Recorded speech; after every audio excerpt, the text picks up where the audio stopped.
The Beatles grew up obsessed with 1950s rock and roll. Paul, in particular, fell in love with the flamboyant style of Little Richard.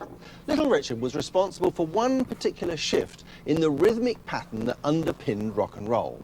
The 4 beats in a bar, 1, 2, 3, 4, 1, 2, 3, 4, were subdivided into 3s or triplets.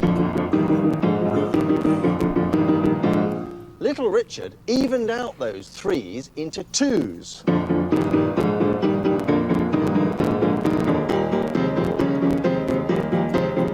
See what I did there? Turning the shuffle, as it was known, into a double-time rhythm gave rock and roll a fresh impetus and made it easier for teenagers to jive to.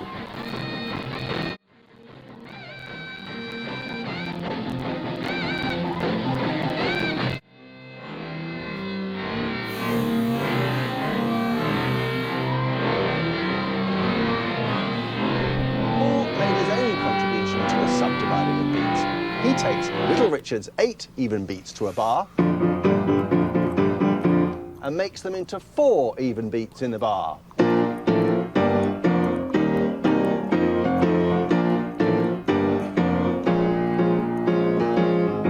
Which is a musical version, I suppose, of replacing jogging with walking. Piano in Penny Lane isn't just one piano. On the record, it's 4. And we can follow the trail of them all by unpicking the track layer by layer, like an archaeological dig, in the original masters.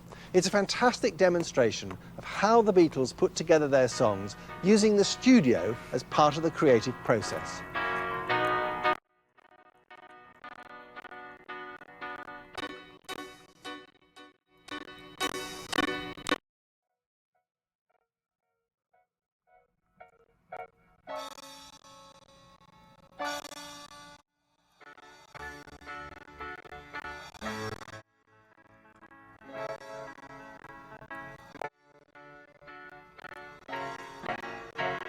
With the piano engine room in place, more surprises were to come in the song's instrumentation.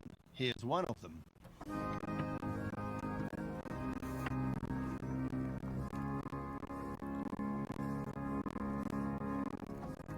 This is a harmonium, a 19th century foot-pumped reed organ originally designed for smaller churches and chapels.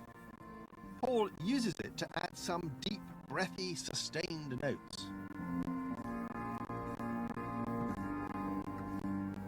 Paul and John's magpie-like search for instrumental colours that were unusual, half-forgotten or unexpected is one of the most distinctive features of the Sgt. Pepper project. Alongside classical woodwind and brass, Penny Lane also gives pride of place to a so-called piccolo trumpet, a sound that was last fashionable in 1750. While the Penny Lane sessions were underway, Paul saw a performance of J.S. Bach's Second Brandenburg Concerto on the TV.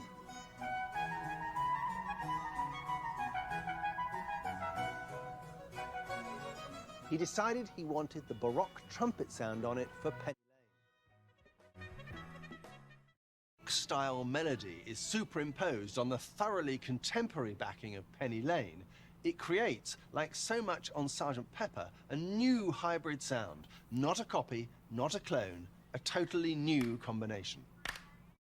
Penny Lane isn't just a nostalgic postcard of the Beatles' 1950s youth.